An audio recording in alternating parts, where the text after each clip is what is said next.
All right, welcome back to Search for Truth Reality. We've had a nice lunch together. Thank you, Bob. It's great. We're going to continue our conversation, and I know that both of you would like to cover a couple of things. I want to start with Bill because there's some things that you definitely want to talk about. Life with the Admiral during the war.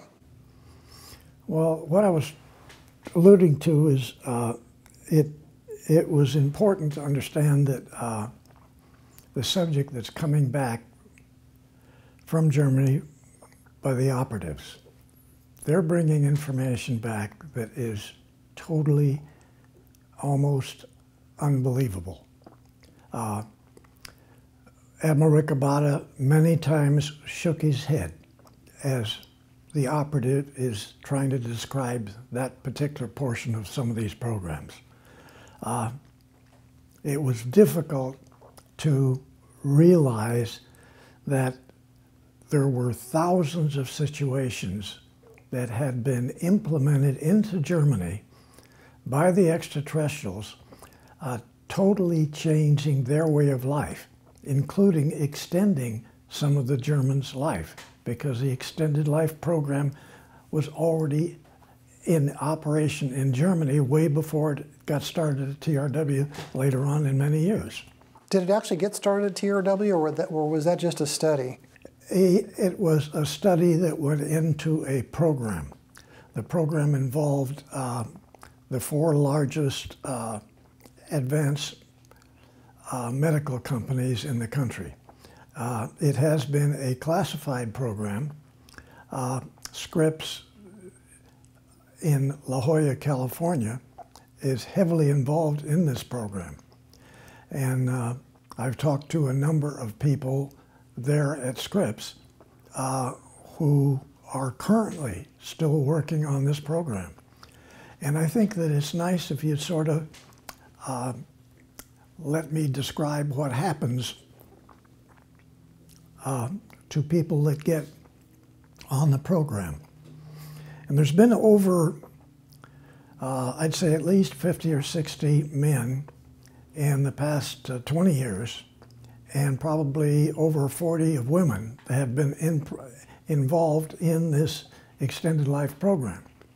And it's all the way from a few weeks of extended life out to the highest is 43 years.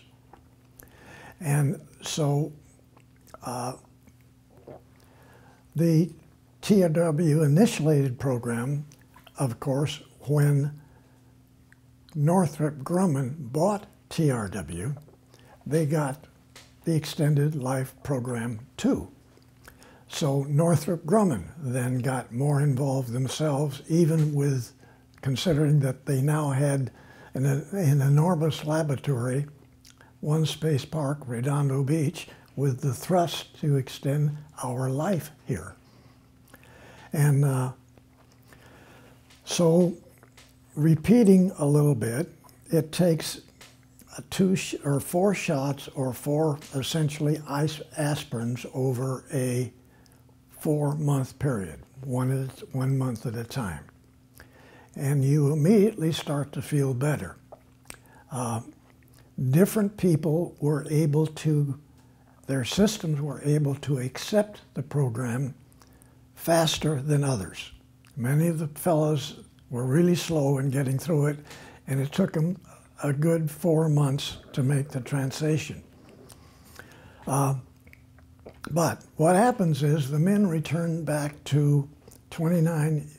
There's different years. Some of them been 32, some of them were even 26, but 29 was the number that they finally ended up with. You go back to 29. The young ladies have always gone back to 21.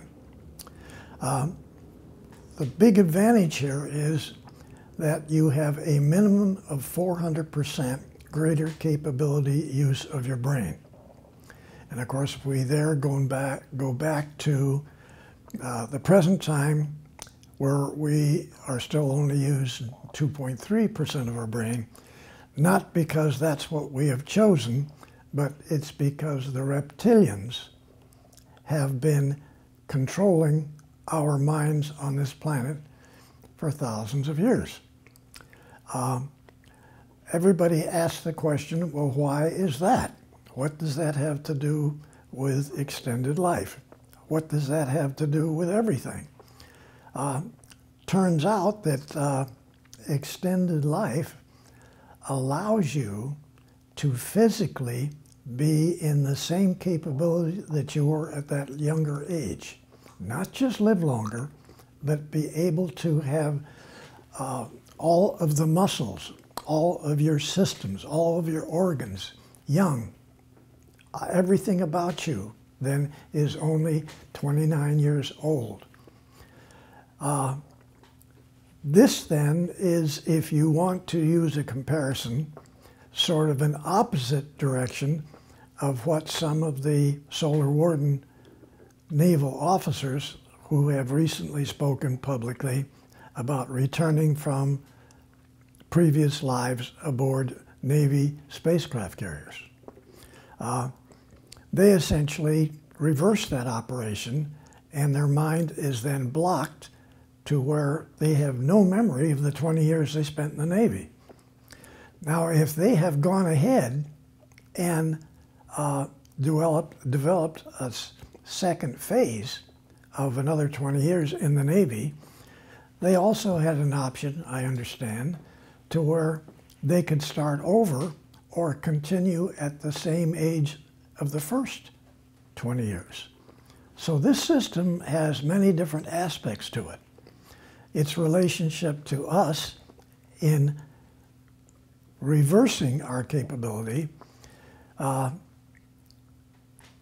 increasing our technical capability is extremely important because, frankly, we don't have time in 75 years to even find out what's going on. Which is your average lifespan of a human. So what you're saying is with the age regression, life extension, you become more capable, useful, able to contribute more because you grow up to a certain point, you become intelligent, you can increase that intelligence. This is one other effect of the life preservation that you've mentioned to me before that involves the capacity, the mental capacity. What is that? Yeah, your mental capacity goes up 400%, minimum.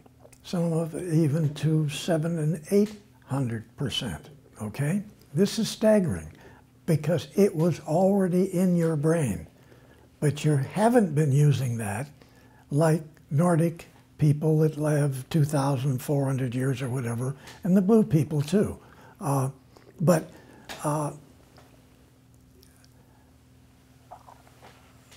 Not being able to live that long restricts the use of the brain that you do have, and for the reptilians to be controlling our brain capability, that's one thing, but to prevent us from living longer, I guess you have to ask the question, well, why would they do that? If they kept us running for a longer period of time, they could use us more. But there's kind of a side effect that's in this. And it gets into an area that Bob and I have discussed, and I guess you and I have discussed too, and probably be better not to get in that part. Okay, very well. Fair enough. I just want to make it clear for our audience that aspirin is a billism for any pill or drug. It's not you're taking 4 aspirin, so don't go run out there taking your aspirin 1 a month because it's nothing's going to happen. The blue people, you've mentioned them just a moment ago. Now, is this something from your own experience or something that you've heard from others? I have to discuss my part because yes, there's a great deal of data about them helping us now, but essentially, one of the groups of people that were assisting TRW, Nordic people, were the blue type. The level of assistance was primarily advisory, not by a person, but by the thoughts. So the information was coming to them similar to similar to the way that I got information from my Nordic secretary at Douglas. okay, on the Apollo program. Except she was there, but she could telepathically give me the information. I could be in Huntsville, Alabama, and she's in Santa Monica, and she could tell me what to do. She's physically present. I mean, she's in this realm. She's in this 3D world. If I'm hearing you right, the blue... The blue people were not physically here. They were here, their minds were here, but they weren't here in their bodies. Were you the only one experiencing the interface with the blue people? Did I what? Or are you the only one that's interfacing or communicating? No, there's thousands of people that have been interfacing with them. Mm-hmm. But in the context of TRW and the research that's being done there, was there anybody else there at TRW who? Yes, there's different programs that they were involved in. And they were then shown in a way that their thought levels were in the conference rooms in technical meetings. And they would make their suggestions telepathically. And say one of the people that was in the meeting that was not familiar with that correspondence or those people would end up saying, those are the blues that are talking over there, that's their recommendation. And yes, they fully understand our problems in the program. So essentially what you have is telepathic information being suggested not to 3 or 5 people in the meeting, but to all of the people in the meeting. So everybody hears the suggestion. Well, where did that come from? Well, as though they're there. So what you're telling me is everybody in that room, for whatever the purpose is and whatever the project is, everyone is privy to the blue people communication through telepathic thought. In that level of TRW, yes, and on those programs of TRW, totally unaware in most of engineering, okay? Separate program communication advisory. How long ago did they start their communications with TRW? Do you have any idea? Well, this was shortly after TRW formed, okay, which was 58, 59 time period. And most of the people in TRW were actually technical consultants to the think tank at Douglas before they got involved with TRW Space Systems. And Thompson, Ramo, and Woolrich were the 3 people that were working for Douglas on these programs. So they separated and formed their own company. But the company, unlike most think tank organizations, was able to essentially come up with a requirement. The monies would be unlimited to study that program, so they do a brief program study on it, and then if it appeared to be something that was plausible, funds would just be flowing out. We have never had a problem getting money to implement different programs or different systems, medical systems, space systems, commercial systems, because we even had, like at Douglas, we had commercial space systems in design and development at TRW too. So it was easy for us to get together, have different people come in, make the recommendations on the program, and then be part of a reviewing team to establish whether we're going to go full bore on that program, and then come up with an unsolicited bid back to whatever organization this would be orientated to. If it was an Air Force missile program, we'd go for that program. If it was a Navy space communication satellite program, we'd develop an unsolicited bid for that. And I think that doing that and having advisors, such as the blue people, addressing what they were most interested in was commercial involvements, but they also assisted in the military. And so this was a major thrust inside of hundreds of different laboratories and subsystem labs who are boxed into different areas. So it's a program that the other laboratories are totally unaware of. And the top, of course, corporate, are aware of all of the programs.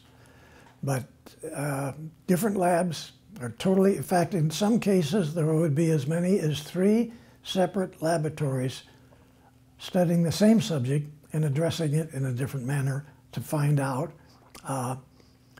previous to the trade-off studies. And I didn't get into trade-off studies before because they weren't done in engineering in most companies. Most companies would develop a new system and agree that that's the way it should be done. They freeze the design and they run with that development of that design. At TRW, it was always different. You went through that first phase. You came up with all of the background information, and you're convinced that's the best way to approach that program. Then you drop it. You come up with 2 different ways to initiate and discuss that program. They're called trade-off studies. Long before you ever got to an unsolicited bid back to any of your potential contractors or companies, you did the 2 studies. I don't want to change the subject, but sometimes in conversations between different people from different labs, maybe just at lunch, somebody would mention the blues. And maybe the rest of the people at that table had no idea what you were referring to. And because one fellow's referring it to his friend over here, it was the blues that did so-and-so, or they said so-and-so, like this. So you'd hear this in casual conversation. It's code speak, but only those on the inside are... Yeah, because you normally don't talk about that, okay? Yeah, yeah. But that continually did come out, and most people never put the 2 things together to what this really was, because essentially you're being advised by extraterrestrials on a standard basis. And really, it's relatively safe anyway, because the blues could refer to anything, really, a bundle of wires, an assembly, a screwdriver, who knows, it could be anything, craftsman. That's true, yeah. But blues came along later, and that was something on a continuous base, okay, of, you got to say, open extraterrestrial assistance. Yeah. Did you know about the blues before Bill just now mentioned it? Never heard of the blues. We just all kinds of revelations today here. Thank you for all these gifts, Bill. It's really... Well, it's part of what we're doing, okay? And it's part of what we've been doing. There was... I'd like to go back, if we could, for a few minutes to Admiral Rico Botta's efforts with his operatives in Germany. Do you want to talk about your experience and then get into that insofar as what it's like living as a young sailor working for Admiral Rico Botta? Yeah. First of all, I won't get into it, but if any of you folks out there are interested at all in what Bob and I are saying, please pick up that book that we've got, which is selected by extraterrestrials, okay? And wait a minute, if you don't even buy it, just get on your computer and type in William Tompkins. You don't even have to say Tompkins, the aerospace engineer. All you have to do is just type in William Tompkins. You're going to get pages and pages and pages about this subject, okay? On the internet. Okay, but what was happening was that when I was 8 or 9 years old, I built a 6 different types of what I would assume a spaced rocket would be. I built the models, great big models. And one of the Navy commanders saw the models. He was a friend of my dad. And so he said, you ought to build ship models. Yeah, that's a good model. You ought to build ship models. So anyway, I built some 45 Navy ship models, where an aircraft carrier is about this big, a destroyer is about this big, all the same scale. These are all on display in COVERT now. And I'm just a kid, and so I look up stuff in the newspapers. I look and start collecting different types of magazine articles where they've got photographs of different ships. And then my dad takes us down. We were living in Hollywood. My dad takes us down to Long Beach, and the Navy has these enormous, big, powered, open boats, powered boats that they use to transport personnel to and from the ships to the base, to the harbor. So we rode those out like on a Sunday afternoon. So we get to walk on the ships quite a bit. They hardly covered up too much, but you couldn't take a camera. So I'm interested in the latest version of, say, an aircraft carrier's secret equipment, where the 3-inch anti-aircraft guns are, where the big 5-inch automatic anti-aircraft guns are located on the ship. And I have to have my models just as most up-to-date as I can get them. And so then I need radar, and I need where, I didn't know it at the time, but I walked the flight deck of one of the carriers. I think it was the Lexington, and very large ship. And they had steam catapults up on the bow where they used to catapult the aircraft off so they get a lot of them off real fast, whole squadron of them. And then they had arresting gears where you had a hook on the back of the airplane. You drop down on the final approach to the flight deck, and your hook that's dropped down catches on a cable, and that stops you. So you don't have to take a lot of the runway space. So, of course, those were all secret things. So I walk the deck, and I have a little pad, and I make a sketch of that, how big it is, where it's located, and this sort of thing. And then radar was a problem.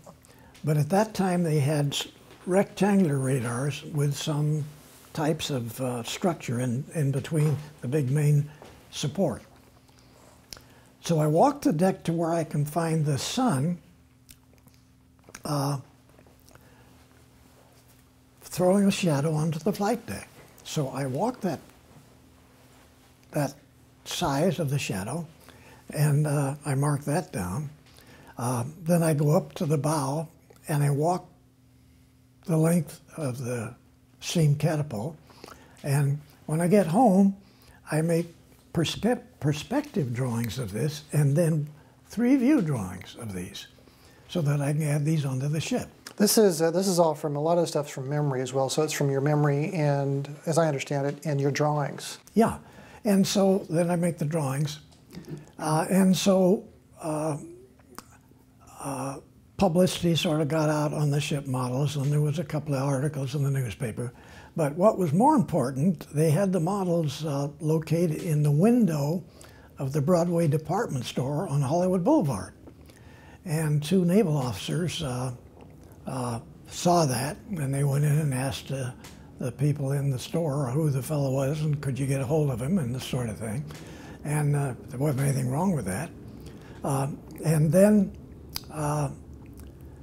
the next week, after they had been there, my dad is in his office over on Wilshire Boulevard, and 2 of these fellows come in, and they don't arrest him, they detain him.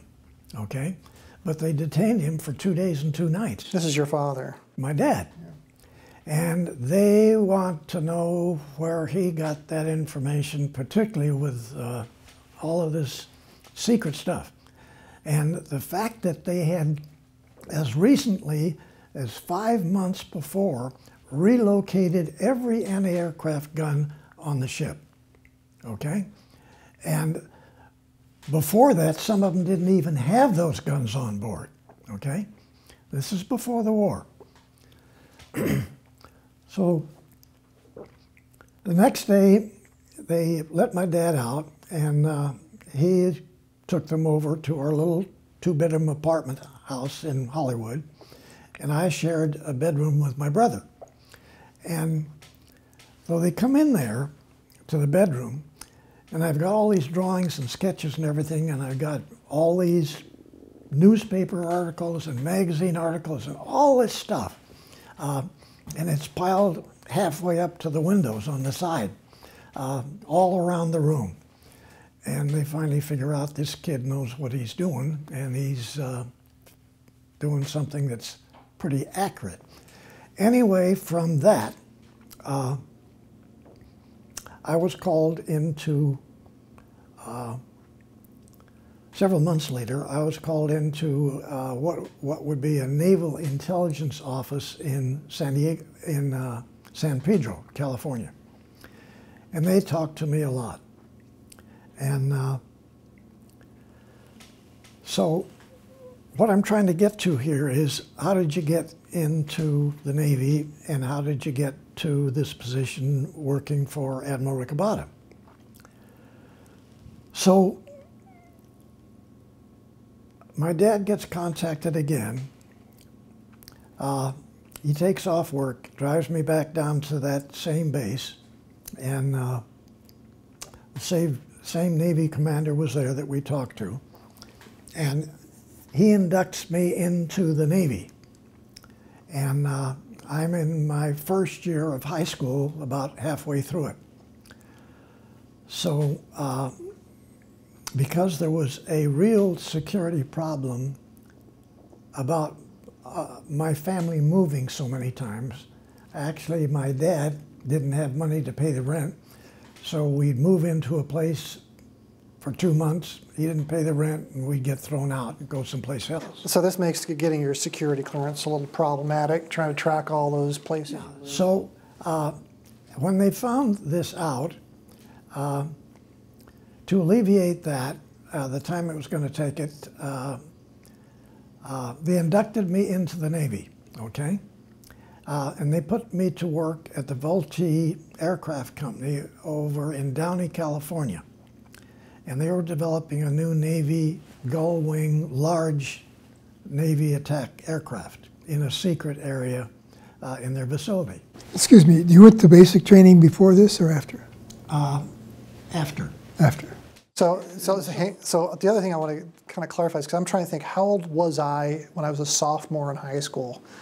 14, 15? I mean, you had to have been incredibly young. I mean, to be inducted in the Navy, be pulled out, they had to be breaking rules left and right to put you in. Whatever it was, they did what they did. So they put me to work at this Vultee company, and supposedly it was just be for a couple of 3 weeks. Well, they did this. And so it turned out to be quite a bit longer, because there were other problems with my dad, and I guess I never found out what that was till later, and that was his involvement with Freemasons. Anyway, I didn't know anything about Dad being a Freemason. So I got notification that I was to report back to Naval Intelligence in San Pedro, and they flew me down to San Diego. And instead of going in like normal recruits, I was driven right over to the facility for the Naval Training Station in San Diego, and I went in. And so I finished half of the normal training, and I got called for another order to skip that day, and they took me in a Navy boat across the bay from the Naval Training Station to North Island. And I'm in North Island now, and I end up in an office building in an engineering department where they convert aircraft from the old versions to new versions of the airplanes. Big engineering department. And I'm introduced to, well, for 2 days I just sat in this office. And then I'm introduced to a Navy commander. He gave me some papers to study, and for another couple of weeks I don't know anything else either. I don't see anybody. I talked, when I first met him, he said, don't come in here without shining your shoes. And I had a dress uniform, but I just used sort of a sloppy seaman's work uniform in an office, okay? And I guess I didn't shine my shoes. So the third week, he calls me over, and he's got a lot of stuff for me to do. And he said, I'm out of here. It's yours. That's the only instruction I got from this commander. I'm out of here, it's yours. It's yours. Allow me to summarize. 14, 15 years old, go in the Navy, you don't finish your training. 17, 17, come 17, on. okay, I don't know how old are you in the 9th grade, 10th grade, 17. You know, I mean, you're not even 18 in the Navy. They put you in training, they pull you out of training, they stick you in a building over here for, read this, shine your shoes, I'm out of here, it's yours. Yeah, okay. Okay, Now, wait a minute, I'm a 17 years old. Okay, wait a minute, I'm a third-class seaman, okay? Even better. With all these officers are on, okay? And do you see how this doesn't make any sense? no, it doesn't make sense, okay? This nice young lady comes over to me, and it turns out that she's the engineering president. This is very strange. It's a Navy facility. Really? North Island Naval Air Station is strange, but it's structured exactly like an aircraft company.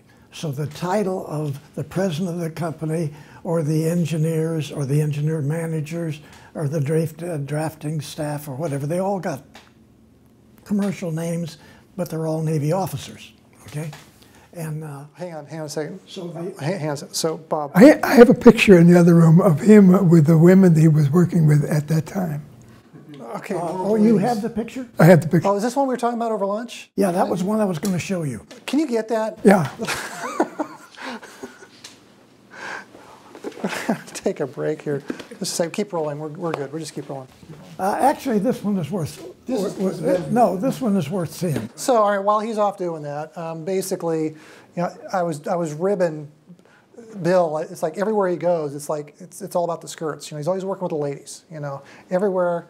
You know, there's a foxy secretary or two or three, and every job you've had, it seems there are all these beautiful women.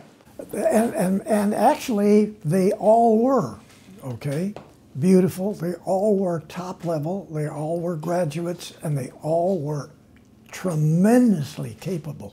So you got all these people running around. Every place I went, I had those. Yeah. Okay. Don't ask me why. I I can't answer that either. I just find it just odd that, you know, here you are, a third-class seaman, and officers going, it's all yours. That doesn't make any sense. These guys are running around in Navy, playing Navy, but really they're corporate on a Navy base. We have to get this in your when we're talking, but Yeah, we are talking. But I'm just saying, I got flight skins, okay? Yeah. Which means I fly every month, okay? And this means that I am going to be trained not just as some guy to help out on an airplane. I'm going to end up being a pilot. And lo and behold, the Admiral has a high-wing, 7-passenger, big single-engined airplane that he flies all over. And I end up on board that airplane, flying all over western United States. As a pilot? With his pilot training me to be a pilot. Okay. And that, I got navigation, I got everything, and I never went to school one day, okay?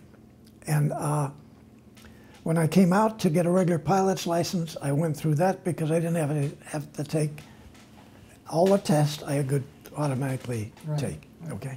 But the point is that I was getting flight skins, so now I'm flying co-pilot on a Navy PB-4Y2 float airplane, Oh, jeez. okay? Okay, oh my God. Now, with Is this that, you? Is this really you? that is little Billy Tompkins, come No, on. Billy Tompkins is attractive. Now, the Gentlemen, girl in the middle above my head, that's the one that I went with. Okay, She was my girlfriend. all right. And actually, she was one of the gals that helped me out. This is actually a really cool picture. I like this. This is like something you might. It's got the badges on. It says North Island, I think, doesn't it? Yeah, ANR NASSD. Yeah. North Island. What's the SSD stand for? Yeah. What is SSD? Now, this is a photograph of me working. Oh, it says NASSD. What's the SSD? Yes, I was. You know, my father and grandfather and uncles are all Navy. I don't know this. Pathetic. Just pathetic. All right. So you want to get? You want to go? Can you go tight on that? We'll set it aside. All right. We'll do a side later. All right. That's an awesome picture.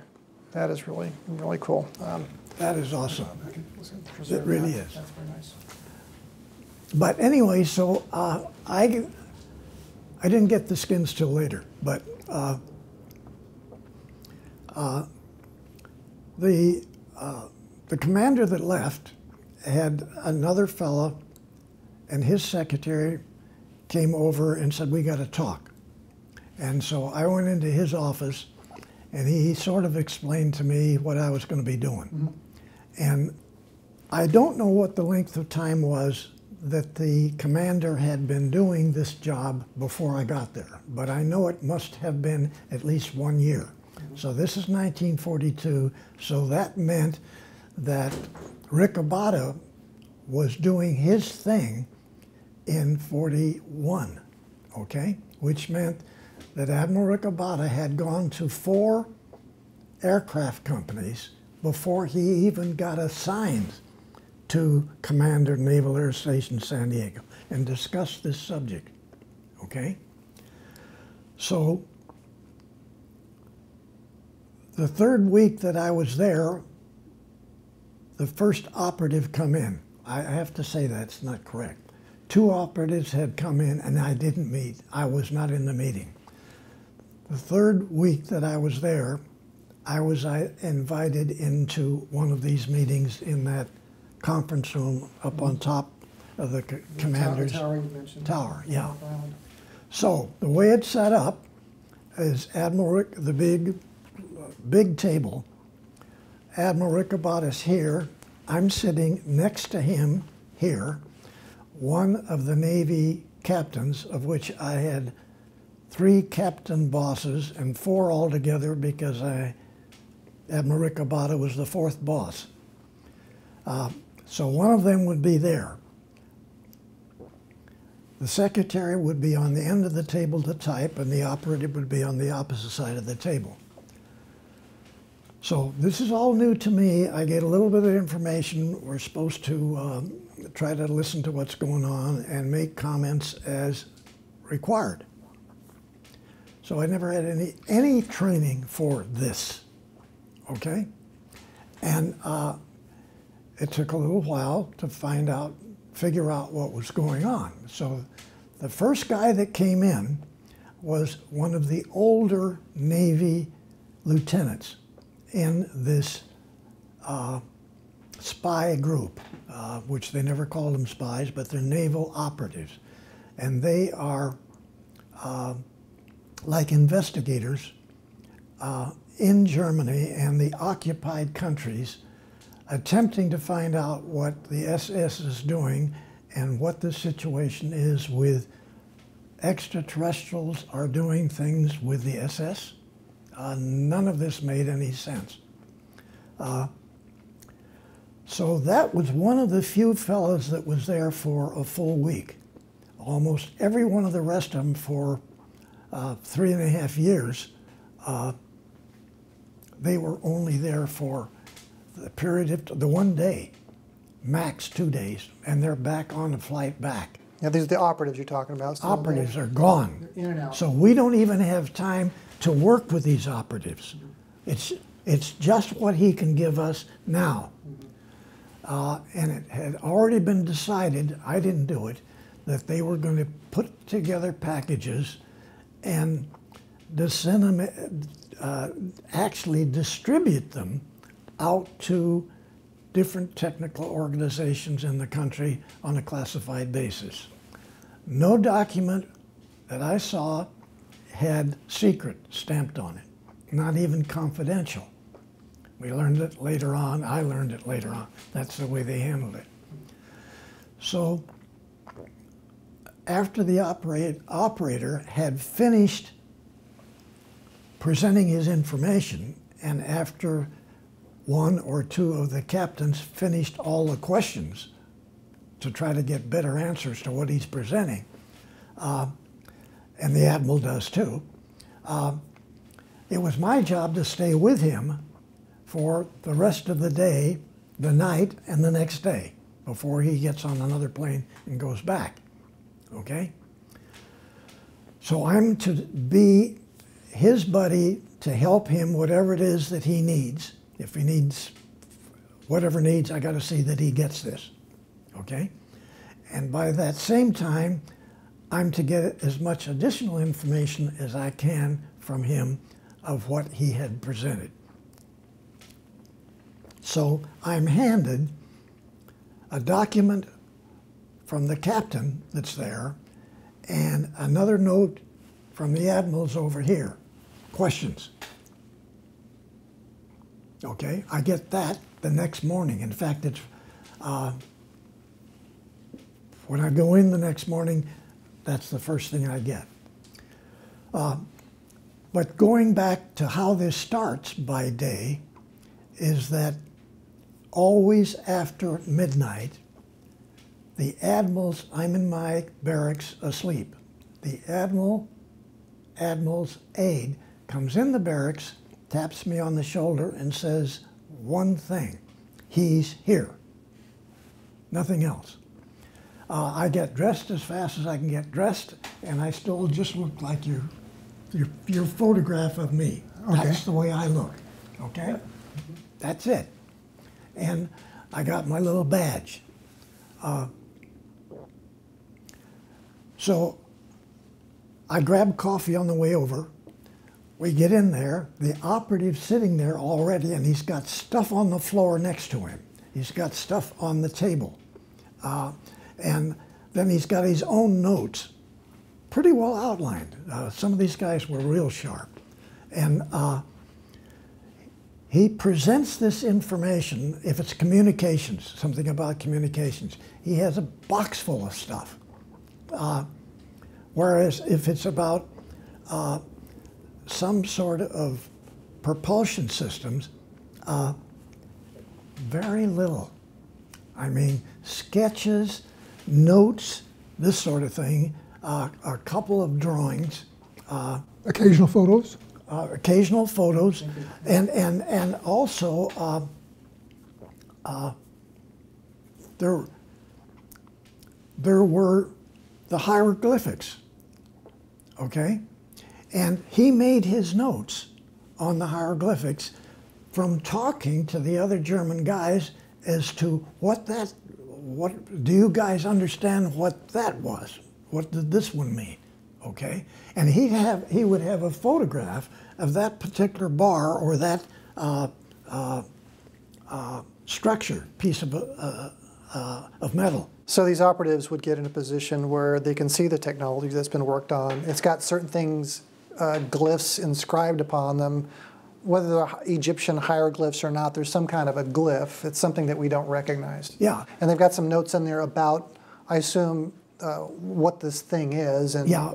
But as far as decoding what these glyphs are, do the operatives have any clue? Do they even know? So this, what I'm trying to say is, I had one buddy that was a commander, and he was really friendly with me, and he knew what I was doing.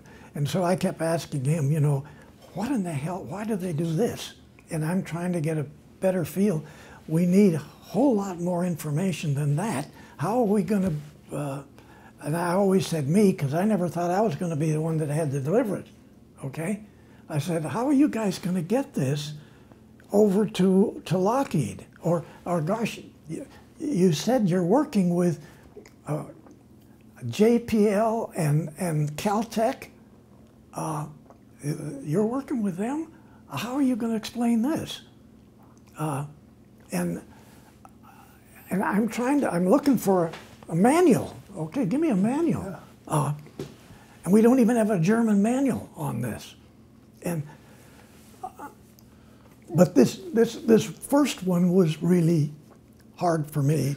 Yeah, so what you've described so far is really your first foray into this world, and you're expressing, it sounds like a little bit of frustration. This is my new job. There's pieces missing here. What am I supposed to do? But surprisingly enough, I seemed to come on board faster than I thought I would. Okay, and I did get help from the captains. There was two of the captains that really helped me a lot. The other guy was around once in a while, never did help me. But it was that this is your job. You're not doing anything else except putting these packages together, and nothing was said about mailing the packages to the contractors. It's all very unusual. I mean, that they would pick you, that you're so young, that you didn't finish training, that et cetera, et cetera, et cetera. You fall into this position. Yeah. And now all this responsibility is kind of heaped onto your shoulders. But wait a minute, I missed the most important thing. In Dr. Black's English lesson class at Hollywood High School, I can't spell, and I can't talk. So he takes me, puts me up in the front, and makes me do a dissertation, a presentation, and spell everything right. And I'm still spelling it wrong. Yeah, this is before the Navy got a hold of you? Yeah, I'm back in Hollywood High School before they took me. Okay, anyway, so I can't spell. Now this guy knows I can't spell. Yeah, also, I've seen your writing, Bill. I know you can't spell. Okay, anyway, so this goes on, and we then take this rough information. I get two of the girls that my girlfriend manages, and we start to put together a breakdown. We already had a breakdown that they had been using for these organizations, and we were able to put this together and get pretty good packages together, and then run copies of this. So we've got it, and at least one of the three Navy captains has filed every single one of these besides our regular files, okay? And nothing is classified, but we've all got it documented. And so then I have this photo lab. The Navy had a big photo lab there, and the old commander that left, he had this small personal used Photoshop. And you've seen the pictures of it, and you've seen the gals that run it, okay? That one right over there. Right over there. So when Bill says Photoshop, it's not the Adobe program, it's a place that processes pictures, photographs. Yeah, so, but we know not only photographs, but we run copies of all kinds of stuff that are possible related to this, that is part of the package, okay? That we then can say, I don't know whether this is that or not, but that's what he indicated. Right, I think Bill, or Bob, you wanted to make a point? Yeah, I think, Bill, you've described in great clarity the process that you went through for these 29 people for those 2 or 3 years. And clearly their focus had been told to be the technology of the UFOs, largely, right? And my question is, did they ever talk about Antarctica? going to Antarctica, submarines, big submarines, taking people to Antarctica, relationship to the any reptilians in Antarctica, or was that kind of out of scope? The operatives knew about Antarctica. They knew about it. They did, okay. So, yes, that information went to Rico Botta. Okay. And that was part of some of the things that were being programmed, because one of the operatives, Bob, he was into a specific facility, and the facility was being packed up and being shipped to a different location. Okay. And one of the other operatives, at a different point, because we whenever we're discussing with the new operator, or one of the operators just came in, we always ask if do they know what Jim is doing, or have you seen Howard lately? Do you know what he's involved in? But none of the operatives came from Antarctica, as far as you know. No, but they said stuff is being shipped to the submarine base. Okay. And then another thing from a total different area,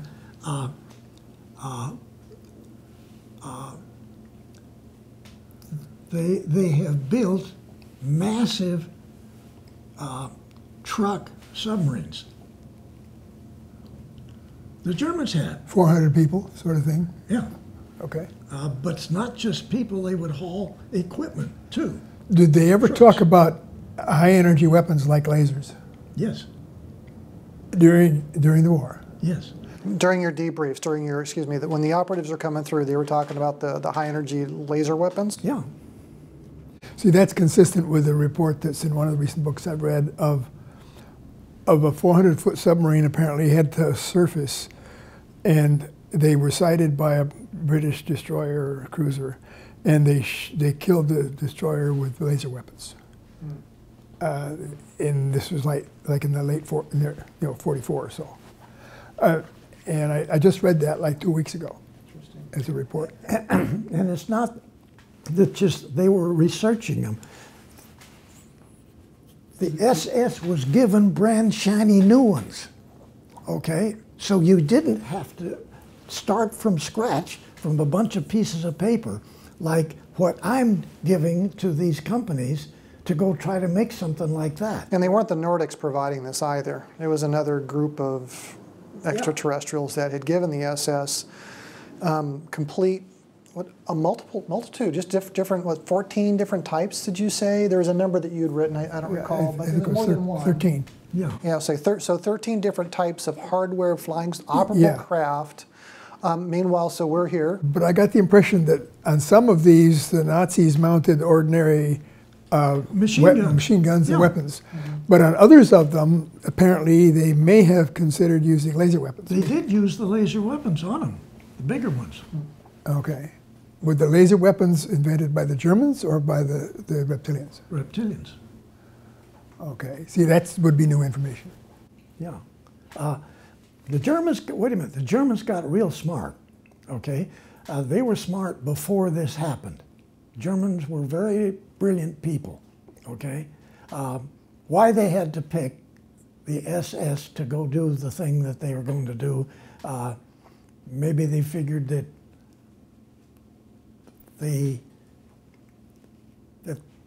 what their missions are is not really very legal, okay? And it may be that that's the reason, but back to this information that comes in.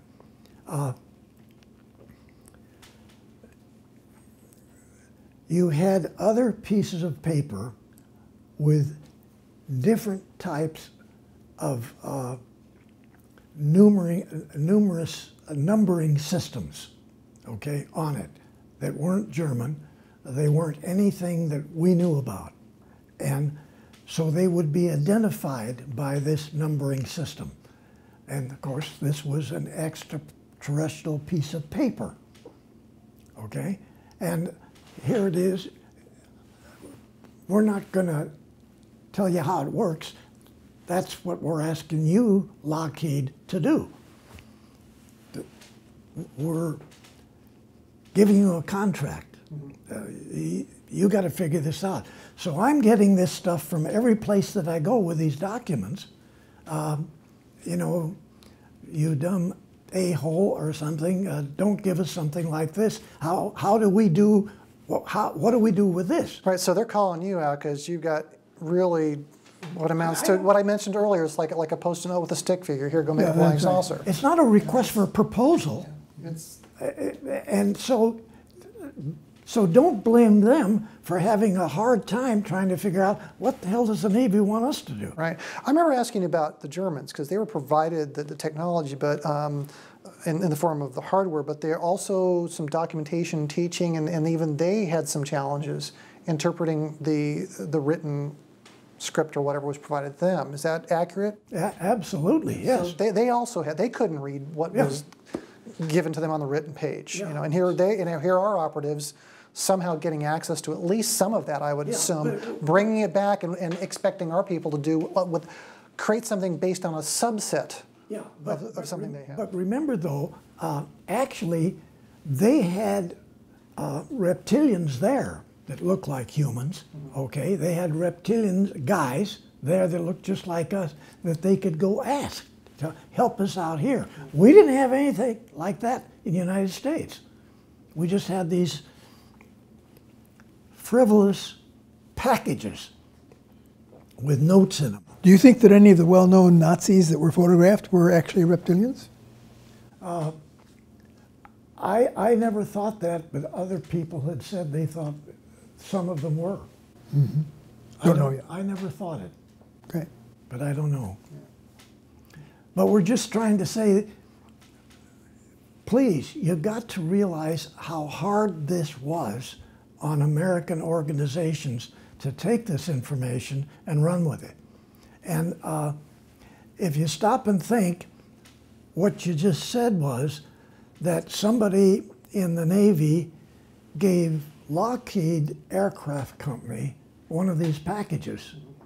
And 4 years later, the Skunk Works gets started. And so isn't this upside down with what you thought? And so, yes, the programs were secret in every one of the companies, organizations, but information is leaking out. And eventually, the Skunk Works becomes reality. And it's sort of like a small think tank at Lockheed. But it starts from a package out of a two-star admiral's office at North Island. Wow. Yeah. It's interesting when you visualize this system that was going on and the complexities with which you're trying to help people do something when you don't give them the tools to do it. Yeah, I'm sure others have asked you this question too. I mean, World War II, if the Nazis, the SS, whoever has been provided this, I mean, this is advanced technology based on what you're describing here. I mean, we couldn't hold a candle to any of that stuff. How did they lose the firing battle war with the bullets and all that? I mean, we went over there, we mowed over Europe, and we ferreted out all the Nazis, and yay, go America. America, right? NATO. We won over there. Did we win? You didn't win the war. You did not win the war, okay? Even before the war started, a blonde young lady was contacted to put together a group of friends and be influenced by extraterrestrials to design and build a massive propulsion system in a large space transport. Bob, did you have a thought you wanted to toss in there? You look like you had a... No, I'm good. Okay. And so well, yeah, so Maria Orsic. Yeah, Maria was doing this, okay? And she was doing it some of it in Antarctica, okay? And so the SS finds out about this, and they confiscate all of the people and all the equipment and everything they're using and sort of make them slaves, but just for a very short period of time, less than 4 months. And then the SS gave it all back to them and said, you guys go ahead and work with the extraterrestrials you're working with. We're working with these extraterrestrials. Doesn't that seem to run counter to whatever their agenda? Let's talk about the agenda. I mean, why would the reptilians give the SS all this technology? There's got to be some kind of agenda behind that. And if it's domination, whatever it is, why would they take it, especially advanced technology like that, and then give it back? Okay. Doesn't that run counter to the goal? I'm assuming the goal is they just want to take over the world or whatever. Yeah. Well, all these ladies became the 1,442 people in that book right here, which is mentioned 5 or 6 times. So they felt that there would be possibly additional technical assistance to the young ladies and the men that are working this, okay? Her group, which may be beneficial to them, and we're going to let you develop your own. We've got all the assistance that we possibly could ever need to do this. So we took off, then the SS takes off on their own and goes past the young ladies and the other men that helped that organization. But Walter's question was, if they had such technology, how come they let us win the war? And I guess the partial answer to that might be that they had their Hanabu 3, I think, in production, but I think they only were able to use it one night. Allegedly, they used it once and shot down a whole bunch of airplanes, but they didn't have enough to really defeat us in the air. That's point one. Point two is I think that they had kind of early on decided that they wanted to put their real strength down in Antarctica. So they shipped the majority of their UFO technology down there because their goal was really to go out into space, not necessarily just to beat the United States. But that's my speculation. Yeah, and Bob is right with that. They go back to the missions, back to Hitler's mission with the extraterrestrials. First was Hitler wanted to take out all of the people he didn't like, the Jewish people. So you just take them out, whatever way.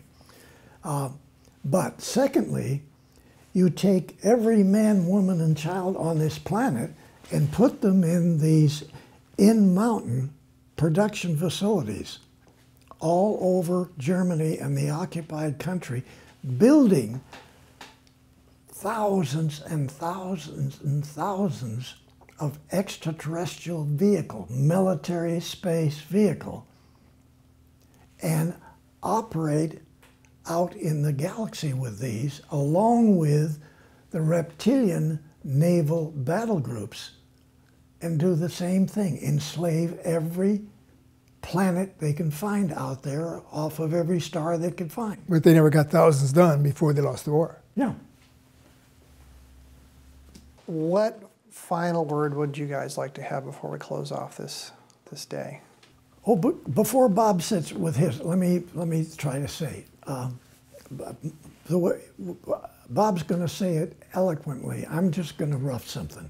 I'll roll. Personally, wait a minute. No, personally, I want to see this information disseminated out across the planet. Okay, I want the public to understand what has happened. I want that that they have sufficient information to bypass this problem. I don't believe anything you're saying, and start to accept this reality of extraterrestrials.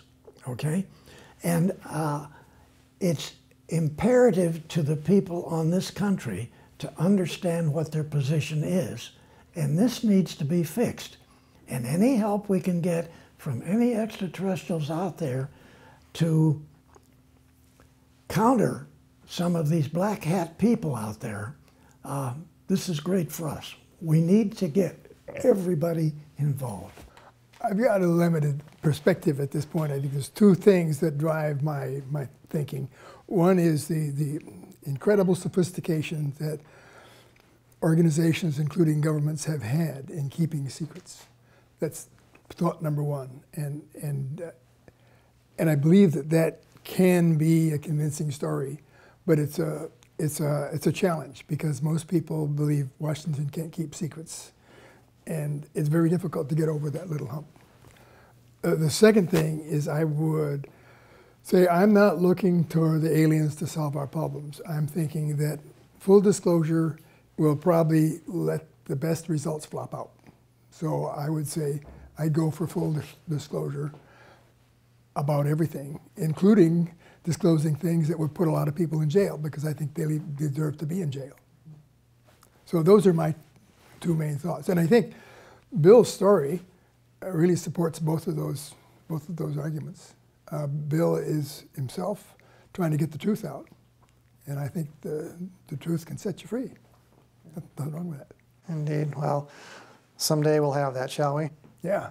Yes, it's better sooner than later. Better sooner than later. Yeah, I agree. All right.